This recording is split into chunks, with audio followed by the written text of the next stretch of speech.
Hello, and welcome to Mama T Energy. On this podcast, we explore the journey of loving our lives through taking radical self responsibility for mastering our mindset, actions, and frequency in alignment with what brings us joy. We are creating a conscious collective living fulfilled lives, witnessing daily miracles, and sharing our love. Today, we have a very special guest. Wysteria Root is joining us. Wysteria Root is an oracle, mystic mentor, and the host of the Learning Luminaries podcast. And we have a very potent and powerful conversation here for you. Wysteria, thank you so much for joining us today. Thank you so much for having me. All right. So we are in the midst of some crazy energy, some chaos. The hurricanes are happening. For those who are like in Southern California, like me, there it's fire season. So there's so much going on. So we want to have a conversation about how do we hold energy? How do we send protection and love and healing to those in need? And how do we protect ourselves if we are the ones that are experiencing this kind of turmoil? So take it away, Wisteria. What Mm, thoughts do you have right now?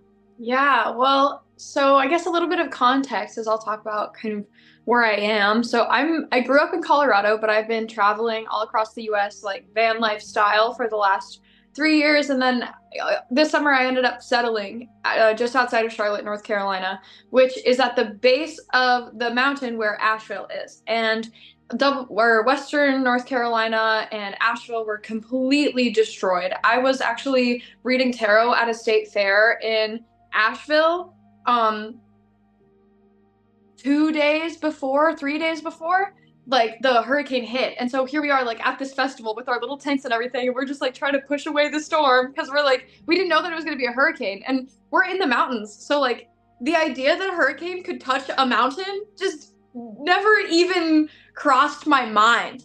And then we drove back down right as kind of the rain was starting, and then luckily we were able to we got home like a couple hours away from where it was the day that the storm just decimated that community. Oh man. And so I'm at the base of that. And at the time that we're recording this, the storm I think was about a week and a half ago, maybe 2 weeks ago at this point. And so, we're still seeing a lot of those immediate recovery efforts. And this has been such like an unprecedented disaster. Like I've never seen something like this in my life where so many people were lost or displaced or just like the roads just gone so that people have to go deep into the hollers, and it's such an effort to be able to get to these people who need supplies and resources. And then as we're speaking right now, Hurricane Milton is actively going on in Florida.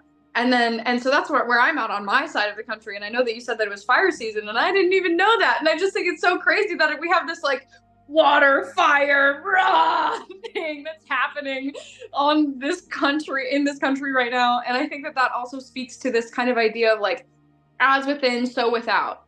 And so it's like that concept is an ancient hermetic principle that essentially means everything that's going on within you is happening in the world, and everything Mhm. that's happening in the world is happening in you, which is why it's so powerful that we get to heal ourselves. Because when we heal our own wounding, our own trust, our own feelings, then we're able to send out these powerful ripples that help the collective as well. And I've seen this time and time again. It's the reason why I'm so passionate about the work that you and I do as individuals, is because I know that it's not just like aesthetic and it's like, no, like you put energy out in the world, you put intention into the world, and people's homes are protected, and the miracles happen every day, like you said in your intro. And so I guess like that's the stage that we're working in right now, is we're heading up on election season. We're recently experiencing deeply personal natural disasters, and we're all figuring out like how do we wade through this. And then another kind of thing on top of that we should totally go into is Pluto and Aquarius Capricorn energy,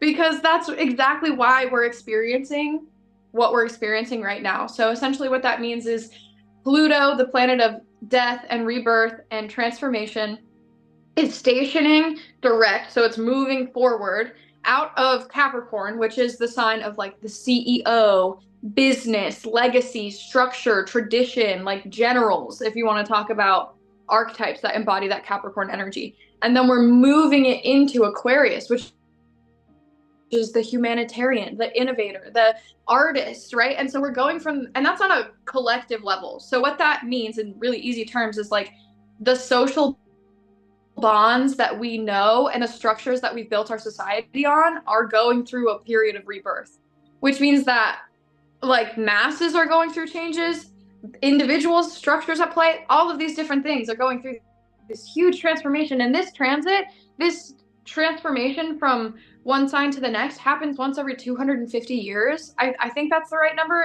I know it's Yeah. 200, it might be 270, 250 or 270.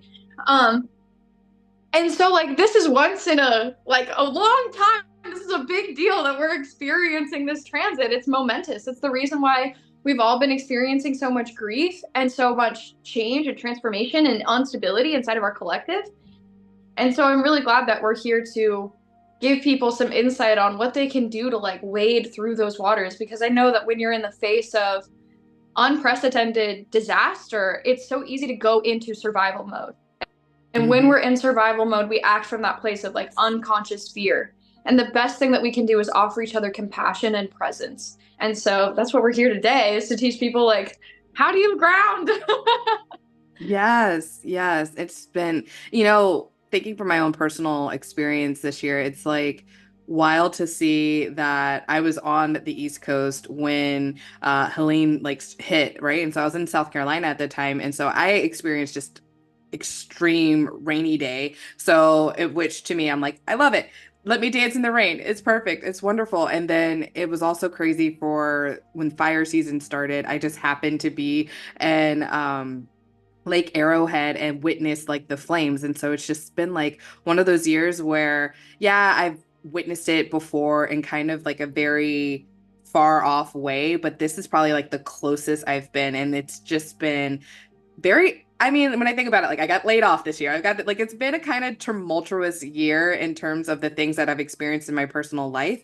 However, it's just a good reminder to keep stepping into that. I am safe. I am everything is always working out for me. These are the things that I kind of lean into to help ground myself, literally putting my feet on the ground. I think I've taken the most time I have in a very long time to really find somewhere to put my feet in grass or put my feet in sand when I have the opportunity to do so, and making sure that I take the space that I have now to reflect on what do I have to be grateful for? What is going right now? What can I do to really like help myself feel at peace? Mm, yeah. Yeah. I So know for me, I've been learning a lot more about the transference of energy. Oh, did I interrupt you? I would love to no, hear no, no. your No, thought. I was gonna say it's like kind of like a little bit of skipping going on, but I think that's just like our energy really like amped up for the internet. Yeah. So what I've been looking into is this idea of grounding versus centering. Because when I get too grounded, then I feel really heavy and I don't know how to act. And then when I get like too up in my head, like I am not able to act because I don't have that balance between the light and the dark, the masculine, the feminine, all of those Hmm. things within me. And so something that one of my mentors, Rain Jubilee, what a woman, she taught me this idea of you ground by connecting your energy into the earth. But I think that a lot of times we pull energy up from our feet up into our bodies and then we like Hmm. circulate it all the way to the top. And I know that in a lot of practices that we do that. I would offer that it would be even more potent if you were to create a circuit inside of your body instead of pulling it all Mm. upwards and sending it up, because the body isn't necessarily like equipped to handle those dense earth energies all the way through. Like it does really well in the solar plexus and in the heart, and then those kind of more like etheric energies that we bring up here. When you're in that state of anxiety, definitely bring the energy all the way up. But when you're looking to be in a state of action, then this is a practice that you can do to balance. So what you're going to do is you're going to draw in energy from your left foot. You're going to bring it up through your body, up through all of your meridians, and then you're going to push it back down through your right foot, and you're going to feel it go back down into the earth. really, really focusing on dropping your roots down into the ground Mm, and feeling that flow and that nourishment, that connection between you and like the Mother Earth. And then in centering is when you're going to turn your focus inward, this idea of introception, right? Which instead of perception, it's like you are able to feel what's going on inside of you. And then you're going to want to focus on your bones because your bones are the earth inside of you. And so mm, it helps you really anchor into your strength and into your power because you can feel that structure that's carrying you through. So say that you are, in a situation where maybe there's been some sort of disruption in your community and it has like those really big emotions that a lot of like the fear, the stress, the like need to act now energy. That's kind of the moment where we can take extra time to really focus on our breathing, focus on our grounding and centering and our introception at the same time that we're present, Because like if you can develop that skill to be fully present, fully listening in the conversation and also conscious of your breath, conscious of where you're holding the tension in your body. Can you release it? Can you drop it into the ground? Can you move it or is it making you feel strong? Can you manipulate how your body is reacting to your external environment? Because when we become in that heightened state, that fight or flight energy, that's when we get snippy and that's when we make those like quick decisions and when we forget sometimes that the person that we're looking at is a human being that we want to help, right? We see them mhm. as almost like as a threat or an obstacle. And so then it makes it harder for us to be in community. And what we really need as we're going through this period of time where we're going through these mass shifts is it's the age of Aquarius. It's the age of community. We're going to be coming together like never before, digitally, all over the globe, like we're doing right now. So I think that one of the cornerstones of protection magic during times of tumultuous change is the ability to be self uh like tuned in with yourself, tuned in with your body, and to not get so far outside of yourself, far outside of what's happening, lost in the stimulus that you then like totally dysregulate your nervous system. And I think that that's a pretty new popular idea. I think that 10 years ago if somebody would have been like regulate your nervous system, people would have been like, how do I'm just living life. Right. I'm just So, living so my life. true. What do you mean regulate? Like that wasn't a thing that we did. And now as we're evolving, we know that we have to take time to like, okay, where am I? How am I? What's going on? Exactly. Oh my gosh, it's so, so powerful. So right now I just feel like I want to invite the audience to just kind of like take a second, regulate your nervous system, breathe, allow this practice kind of really settle in, envision the energy coming in from your left foot, going up and around and all through your meridians, allowing the energy to go down and out of your right foot, creating that circle, grounding in, knowing that you're supported by Mother Earth, Mama Gaia, Source, the universe, knowing that we're all connected, envisioning all of our little feet on the ground, connecting all together, bringing that current through us, cleansing, clearing, removing, letting everything go, cycling through in this experience.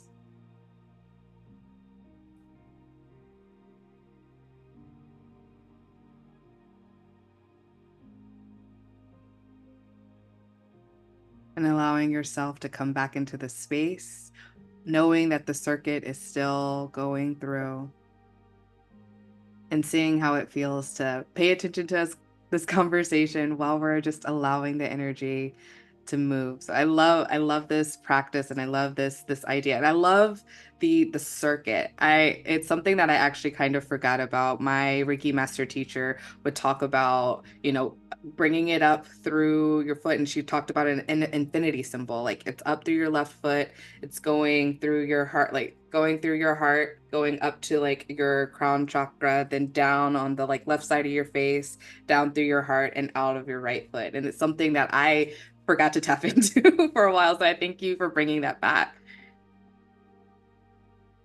Absolutely. Yeah. I think that it's interesting because it's the way that I'm not a scientist. I don't know exactly how our heart works, but I know that there's some science there. Yes, yes, yes. It's all connected. It really And is. yeah. And I also love this statement that I want to offer to the collective of return to your body, Mhm. arrive in this present moment. That one really, really helps me whenever I'm like in that state of like, go, go, go. What do we do next? Is like, okay, how can I drop in? How can I return to my body? And I think that that brings us to a next really good point is how do you figure out what to do? How do you figure out how to help your community?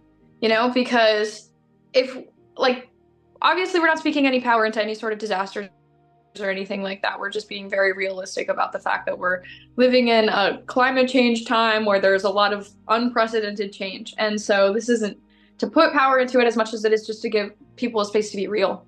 And so I want to preface with that. And then, we have like when the hurricane hit, my first instinct is like, I need to go up there and help those people. Like Mhm. there are people who are trapped and I need to get to them because that's like the human instinct. But my van has an undiagnosed electrical problem. Mm. I am strong and I'm capable, but I am not a woodsman, like I am adaptable and there's a lot of skills that I do possess and have, but am I a first responder? No, and the thing about responding is like you have to decide, am I going to end up being a person that needs to be saved or am I actually going to contribute to the solution? Mm. And when we're rebuilding, it doesn't just happen in one wave, you know? Like there's going to be the people who are supporting the people who are getting the resources to the first responders. There's going to be the second responders. There's going to be the emotional support people for the first responders and the people who hold space for the people who have been displaced. And like, there's going to be people who need to post about awareness and organize this and that and this and that. And so, and like, there's going to be people who need to help with how people are coping after the event, So like addiction Yes. counselors and grief counselors and spiritual guides that help people make sense of what is going on, right? Like you don't have to jump in the line of fire to still be an active contributor to the solution and to rebuilding the collective. And I think that that's just something I want to honor because survivor's guilt makes us feel like we're not doing enough, makes us feel like Hmm. we're never doing enough. And while I do think that this is a time where people are needing to be a lot more selfless and show up in service and at the same time maintain self-care, and self-care is an act of devotion to the collective because it means that you're able to actually show up and give. But now is the time for us to look inside of ourselves and say, okay, like what skills have I developed and how can I use that to benefit everybody instead of just myself? I think that especially in America, we have a society that emphasizes individualism and personal success and celebrity status and like being extraordinary on your own. But there's no such thing as a self-made millionaire, right? We are a Hmm. community of people. The only way that we exist is by giving and taking our energy in exchange. And so the more that we can remember that we need our community and our community needs us, and that doesn't mean that we have to show up a certain way or that we as ourselves aren't good enough. Instead, we go inside and we look at, okay, what do I have to contribute and where is that needed? And then we ask our higher self, we ask whatever you believe in, like, put me where I'm needed, put me where my skills can be of best service. Hmm. Oh, I love that. I love it. I love it. So, can you speak a little bit to when we're having that conversation with the divine of, okay, well, where are my skills best needed? How do we open ourselves up to actually hear the answer? Yes, good question. Let's bring it back to the tarot. I know that both of us are tarot readers. I love tarot for this exact reason because it tells you exactly how. I have on my page, I'll have to pin it so that people can still find it, but I have a tarot spread that I specifically designed that helps people identify, like, okay, like, what do I need to give to myself right now? What do I have to contribute to the collective? And how is that going to make an impact?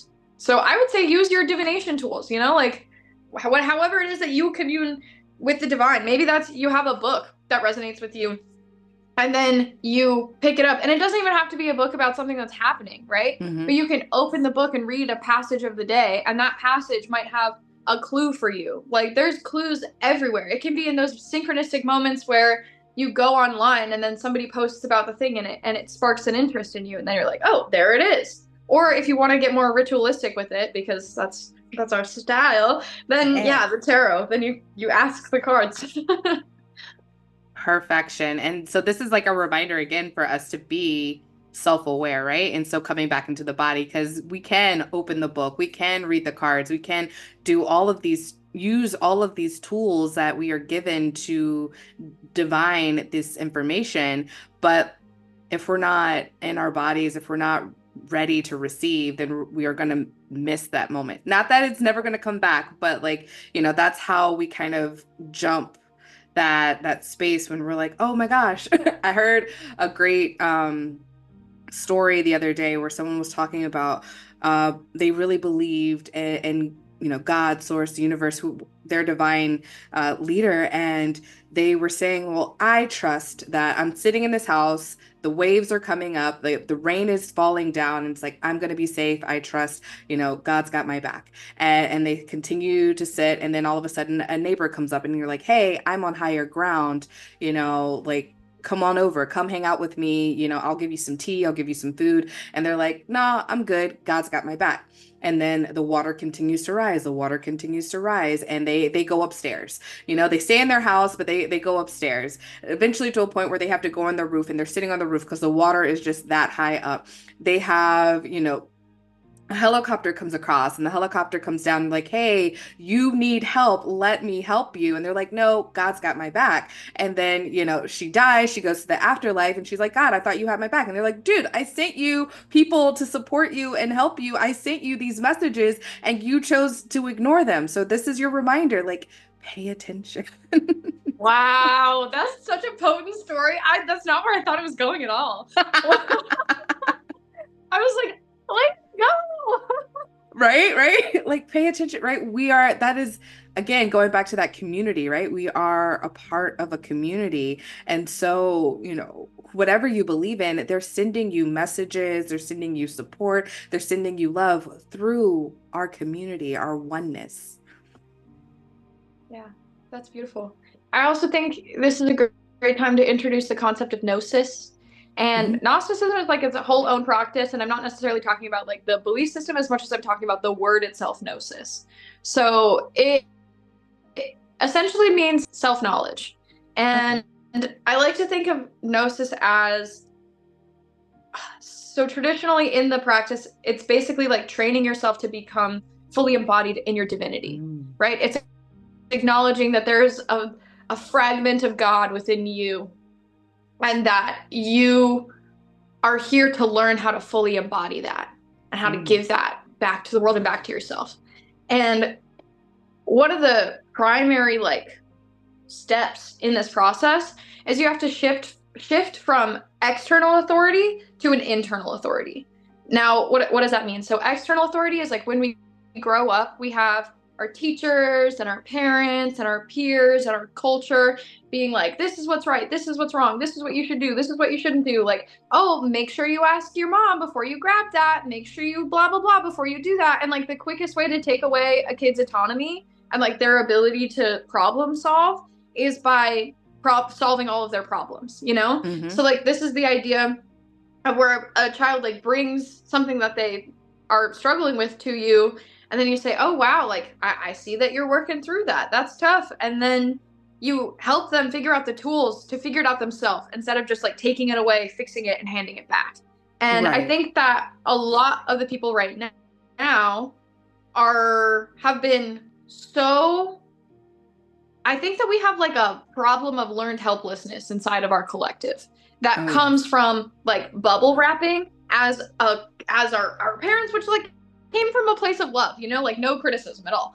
But it's just a fact that now people are scared to act, right? And I think that also goes into that kind of like wound in the divine masculine and the collective, because the masculine is like my will, it's my initiation, it's how I assert myself and put myself out in the world.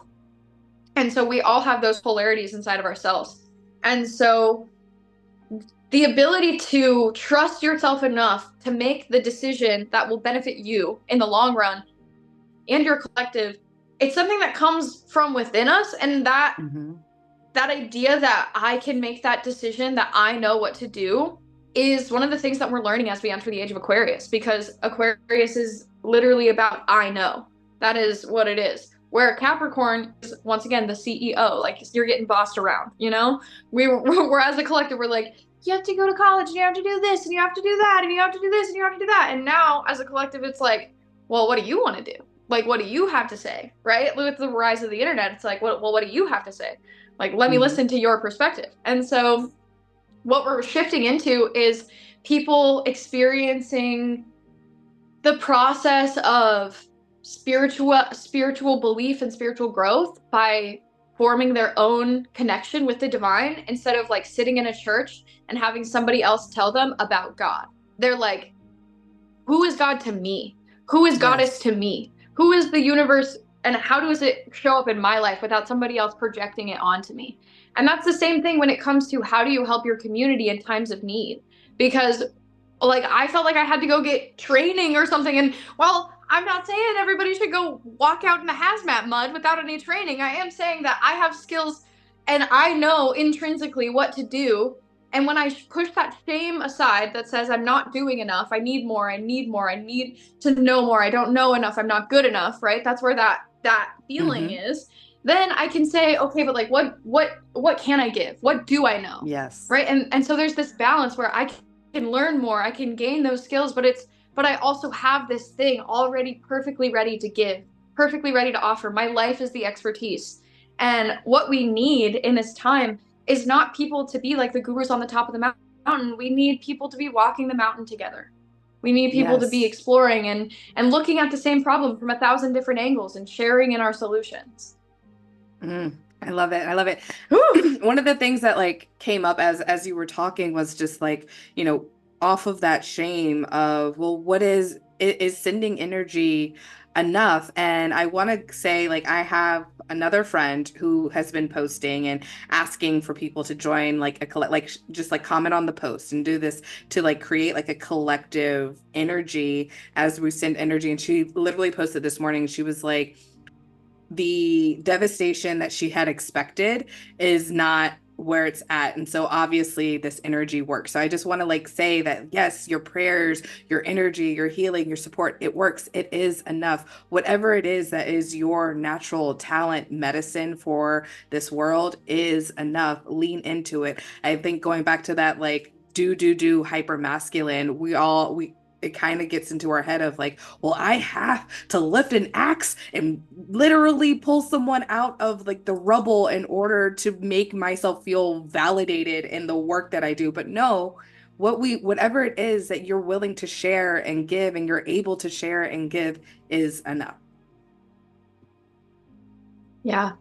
I love what you said about like the masculine and the do in that, because this is kind of a side note, but it's an interesting thought. So I think everybody will like it. So I've been hyper fixating on female philosophers throughout time Ooh. because the number of them is abysmal and it's insulting.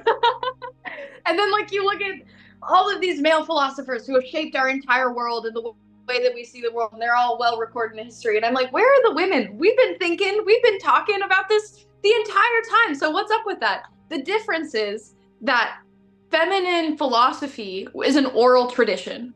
Mm, We are used to sitting down together, working on a project, working on our collective, working on our community, talking about our feelings.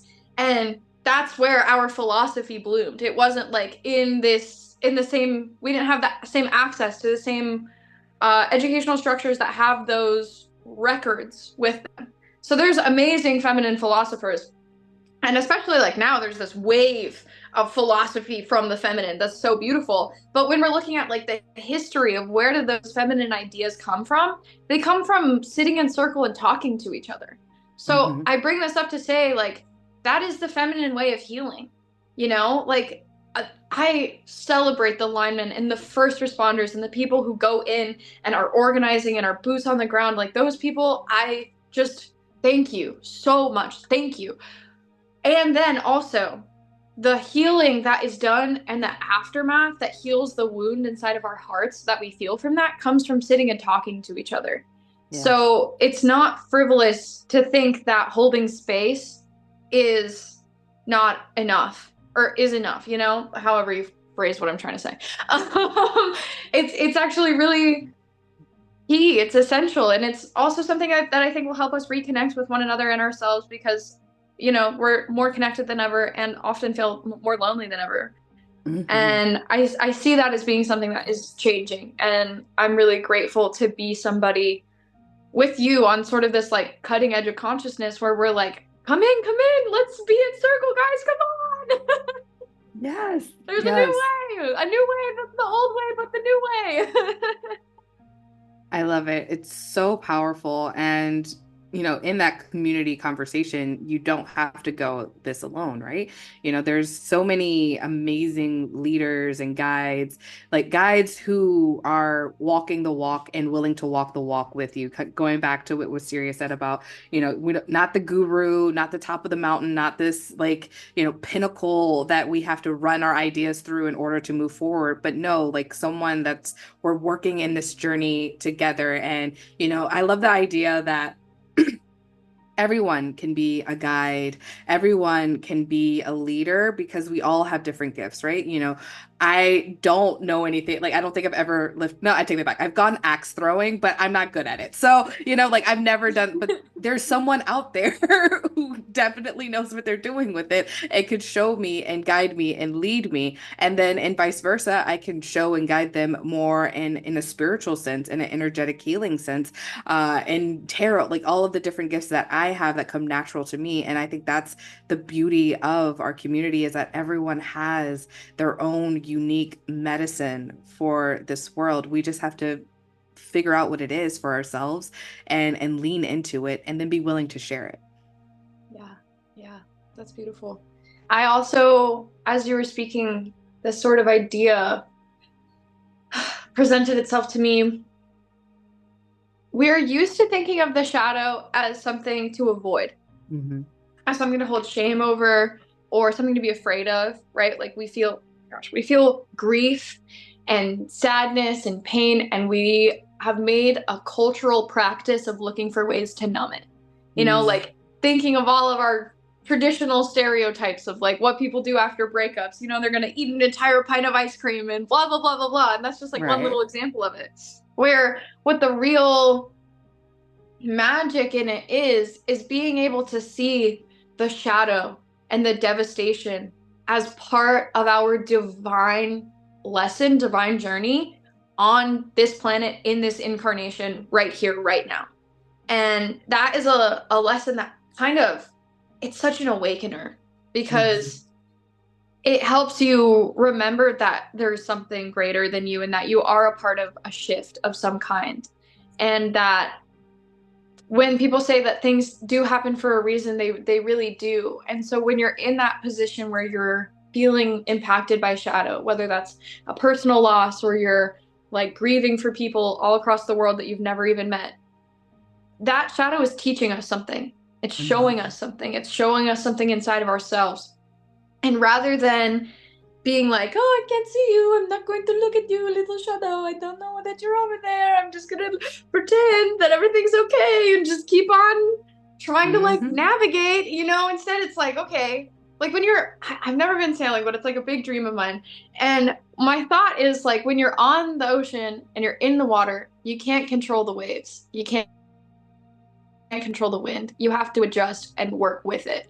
And so it's the Mm-hmm. same thing where we have to harness our pain, we have to harness our fear and our grief and use it to propel us into creating a better future and into acting in ways in our personal lives and in our public lives that actually creates those ripples and impacts rather than sitting in a state of like freeze response, overwhelm, and hiding from our purpose. I think that a big part of what's coming through in this specific transmission that we're giving to the collective is like, don't hide from your purpose, you know, like you know what your calling is, you know what your gifts are, and You don't have to be perfect at it at the beginning. The only way that you're going to get better is by trying. And there are people who need you just as you are right now at the level of expertise that you have to offer what you Mm. have.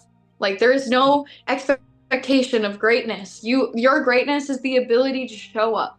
So show up. Oh, I love that. I love that. And as you were speaking, it just gave me this visual. Like once upon a time, I was on a hike, and it was in an area that had been hit by fires, like maybe 15 years prior. And so we were able to see like little baby trees showing up.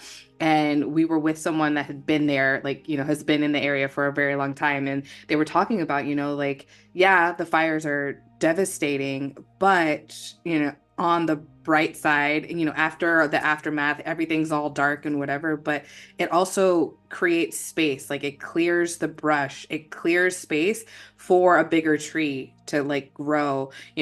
All these little plants are there, but when the fire comes in, now there's room for roots to really set in and create something bigger, maybe even better. So looking at that space, like when we actually look at that shadow, when we look at what's going on, and we're able to kind of clear it out and work through it, then we're creating space for that next level of self to grow and flourish. Yeah, that's beautiful. I also think that we have to keep in mind that reality is less polarized than what we watch on the internet, because the internet is our little echo chamber, and the algorithm is I don't know the intricacies of the algorithm, but what I do know is that if when you go into Appalachia right now, people are not nearly as worried about who's voting for who as they were 2 weeks ago. Hmm. And neighbors are meeting each other for the first time, and that community is rising in power and unity, and they are doing it in a way that transcends this dissonance that we have, this conflict, this inner conflict that we're all feeling within ourselves about whatever, and that's in between all of these other polarities, right? So and I feel like as I'm talking about this that I just have to also honor like the gravitas of the devastation that these storms have left and that we're experiencing as a collective, because it's it's so easy when we're fortunate enough to be left untouched to not even be able to like hold space for just how deep the destruction runs. And so like I just really want to send like love and power to all of the people who are in a state of confusion or loss or grief right now because of that impact. And I'm really grateful that we're able to see one another's humanity grow even more and more and more and more through this. I think that I think that that's one of the things that's going to help us make a better world is like never before were we able to see the impacts of our behaviors on Hmm. people that we'll never meet on all the way across the world. And so I would hope that it would mean that people will take every little action so much more seriously, whether that's like saying, oh, no, thank you, I don't need a bag, like at the grocery store when you're carrying one or two items, or like you get takeout food and like they give you the bag and you're like, I don't even need this bag. Like I could just carry it, Like I Right. hope that this, as we continue to see how this grows and blooms and we're rebuilding as community, we can just see how impactful those little moments, that smile that you give to the stranger is, that opportunity of compassion and those little micro habits that you build in that you feel like, oh, well, I don't recycle 100% of the time, so it doesn't even matter. No, it does. Like it Yes. does. It does. Every little bit. Every little bit, every little ripple does have a huge impact. And anytime that I'm feeling a lot of that despair and stress and overwhelm from like, because like, I'm like, we just need to heal, people. I think about the descendants. I think about the 7 generations in the future that I will never meet, that will be living in a completely different world. And I think about the work that we're doing right now to plant these seeds of love. And I hope that as a collective, we can really anchor in compassion as the new norm where we don't hate each other for someone else's ignorance or for a difference in opinion or for an external structure that's projecting this conflict on each other. Instead, we're able to like look at each other as human beings and say like, how can I help you? Like, how can we get through this together? How can we build a better world together? Yes, I love it. And I just want to invite us all to just, again, tap in, take a breath, and send a little love, a love to the collective, our community.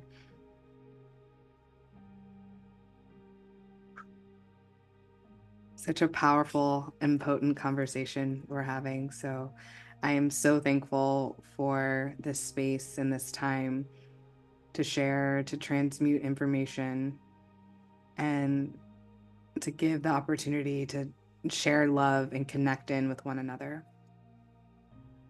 So thank you for listening. Thank you for sharing. Thank you for bringing forward this oneness. And Wysteria, is there anything else that you would like to share with us today? Definitely let us know how we can connect with you, how we can work with you, but also is there any other nugget that wants to come forward? Yeah, as we're dropping in, arriving in this perfect place in time, settling into your body, taking a nice deep breath, I just invite you to remember that you are worthy just as you are, that your gifts are needed and significant, and that you make ripples and impacts in ways that you might not ever even see. I invite you to explore your body's reactions to things and to pay extra close attention to the things that make you feel more engaged in that sort of animal instinct, the fight or flight sort of stuff like that.